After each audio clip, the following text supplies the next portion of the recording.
hier sind wir wieder. Schön, dass ihr da seid. Claudia und Sonja. Und wenn ihr Lust habt, kommt ihr einfach wieder mit und begleitet uns bei unseren Touren.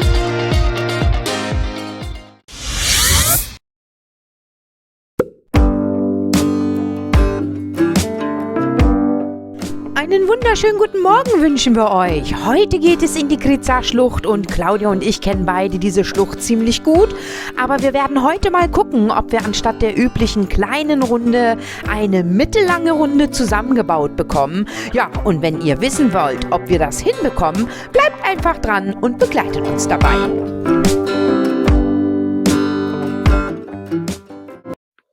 Ja, der Anfang der Kritzer Schlucht haben wir hier. Die kennen wir eigentlich, richtig, Sonja? Ja. Ja, da sind wir mindestens einmal pro Woche im Sommer hier. Aber wir wollen jetzt eine etwas größere Runde daraus basteln. Mal gucken, ob das gelingt. Und wir werden berichten. Wir sind jetzt hier auf dem ganz kleinen Zubringerpfad runter zum Bachbett der Kritzer Schlucht. Und wenn wir dann dort angekommen sind, dann geht es natürlich im trockenen Bachbett der Kritzer Schlucht erstmal weiter, ganz leicht bergauf, aber das merkt man gar nicht. Und in der Kritzer Schlucht gibt es auch so ein, zwei schöne Engpässe. Hier in der Kritzer Schlucht gibt es so einige Eisensteige, wo man hoch muss. Eigentlich ganz gechillt, aber doch so ein bisschen adventure-mäßig.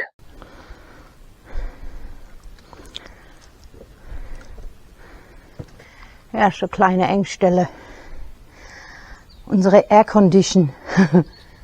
Ja, hier bei Kritzer haben wir, wie viele Engstellen haben wir? 2, 3, Sonja? Ja. Da kommt irgendwann, wird da ein Seil wird da kommen, noch einige Steigeisen. Genau. Sonja freut sich schon. Aber es ist alles recht einfach. So, wir nähern uns jetzt hier diese Engstelle. Ich versuche mal wenig zu wackeln. Und es sieht so ein bisschen aus wie ein Schlauch. Es ist richtig glatt gewaschen vom Wasser. Über die vielen Hunderten, Jahrtausenden hier mit diesem Wasser. Hier kann man schön sehen. Gott sei Dank ist die Schlucht fast das ganze Jahr trocken. Also man kommt hier gut durch. Wir haben hier überall häufig auch diese Eisengriffe. Und dann hängt hier dieses Seil.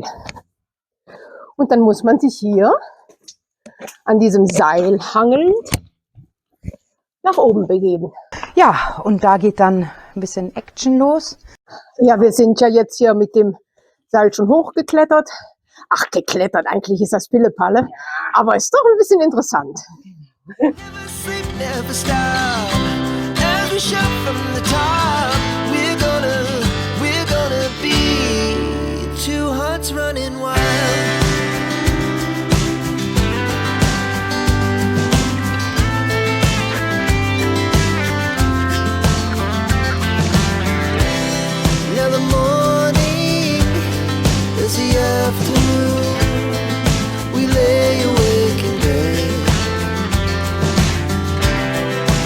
So loud as the hours pass, we're gonna do it all again. We wanna chase the night, wanna dance to the light, pull stars from the sky. Ersten Engstellen liegen schon hinter uns. Und weiter geht's hier durch die Kritzer Schlucht. So, wir sind jetzt hier gerade auf Geierpirsch. Claudia geht kraxelt noch mal ein bisschen weiter hoch. Die wird versuchen, noch mal was aufzuscheuchen. Weil logischerweise diese Tiere, die sind natürlich immer dann unterwegs, wenn wir gerade nicht kamerabereit sind. Oh, das sind hier, was sind denn das? Gänsegeier. Ja, sitzen sie. Oh, die haben ein Nest da. Oder ist das kein Nest? Kann ich nicht so schnell sehen. Hier kommen wir jetzt gleich zu unserem Wächter der Schlucht, nämlich unserer Felsenkatze. Das Ding ist, man muss ein bisschen gucken und man braucht ein bisschen Fantasie, dass man diesen Wächter, diese Felsenkatze entdecken kann. Und da direkt vor uns oben Da sitzt sie und schaut, was los ist. Ja, wenn man ja hier durch so eine Schlucht läuft, kann man richtig gut erkennen, welche Steine ja frisch sind und welche schon länger da liegen. Das Braun, das Rotbraune, das ist wirklich ja frisch runtergefallen.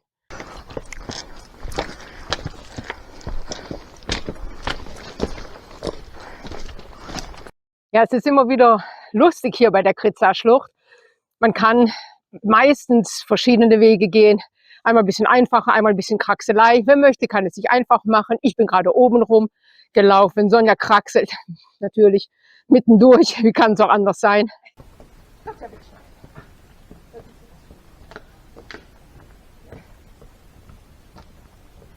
Wir sind jetzt hier langsam schon für uns am Ende der Schlucht angelangt. So ganz richtig ist das nicht. Die Schlucht geht natürlich noch viel weiter.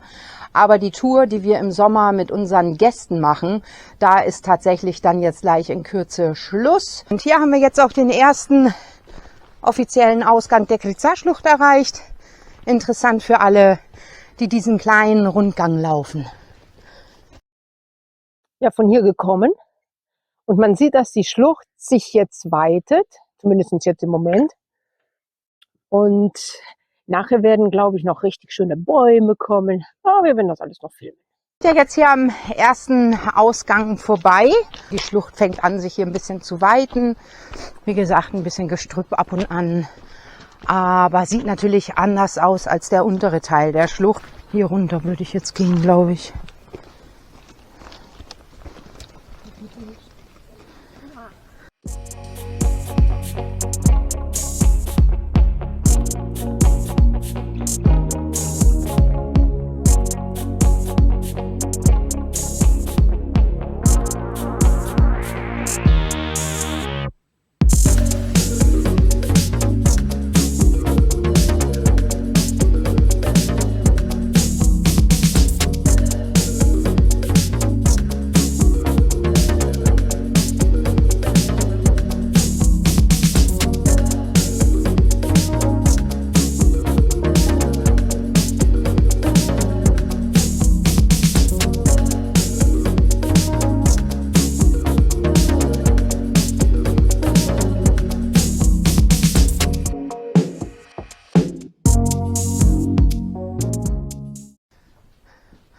Und Claudia, was meinst du? Werden wir den Ausgang finden?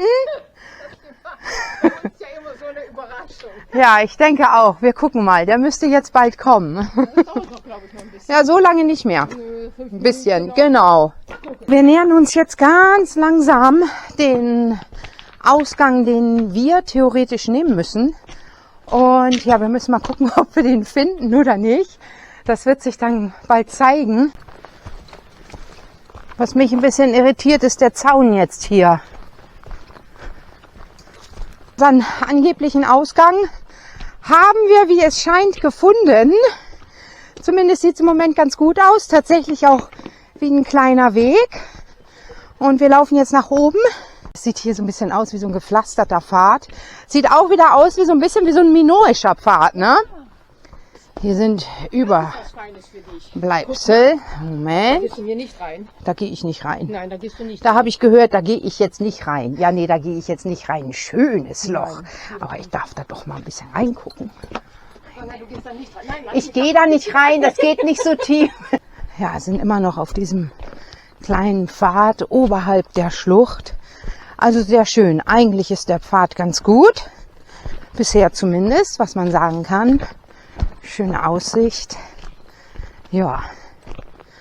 Und wir gucken mal, wo er uns noch hinführt und wie das Ganze hier weitergeht. Also so wie es aussieht, werden wir jetzt eine ganze Weile hier auf diesem Pfad oberhalb der Kritza-Schlucht jetzt entlang laufen. Also richtig schön. Ich kriege gerade nicht einen Fuß vor den anderen. Dabei ist der Weg gar nicht so schlimm. Wir haben jetzt diesen tollen Weg hinter uns gelassen, diesen tollen Pfad, und befinden uns jetzt mittlerweile hier schon wieder auf einer Schotterstraße, haben unseren altbekannten Weg wieder erreicht. Also die Strecke, die wir kennen, sind jetzt im Endeffekt wirklich auf dem Endstück langsam haben noch ein paar Minütchen und werden dann das Auto erreichen. Weiter geht's hier auf unserem Spiegeleierpfad. Wir sind jetzt hier langsam auf den letzten Metern. Hier der letzte Abstieg. Da hinten kann man sehr schön sehen, das Dorf Kriza. Und somit haben wir es jetzt gleich in Kürze geschafft. Wir sind jetzt aus der Schlucht raus und weiter geht es zur archäologischen Ausgrabungsstätte von Lateau. Ein feiner Pfad, und zwar hoch zur Ausgrabungsstätte von Lateau, die dorische Stadt. Ja, oben auf dem Berg wie immer, aber hier fängt die dorische Stadt dann schon an. Richtig dicke Steinmauern. Und hier geht es zur Marktstraße hoch. So, dann haben wir jetzt hier auch die Agora erreicht. Was willst du heute einkaufen, Claudia? Böhnchen. Böhnchen gibt's heute. Gut. Also ist ein Riesenareal hier. Schon beeindruckend. Und wie gesagt, es ist noch teilweise wirklich gut erhalten, diese Ruinen. Man kann sich das richtig gut vorstellen, wie das hier vielleicht mal ausgesehen hat, ja, als das Ganze noch bewohnt war. Und eine Wahnsinnsaussicht. Aber dafür sind die Doria bekannt. Ja, also hier unser Picknickplatz, reichlich Sitzgelegenheit. Sonja hat sich den Schaukelstuhl ausgesucht, ich setze mich gleich aufs Sofa und dann werden wir unser Frühstück genießen.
Und wir werden jetzt auch ordnungsgemäß die Stadt Lateau durch das Eingangstor bzw. jetzt für uns Ausgangstor verlassen.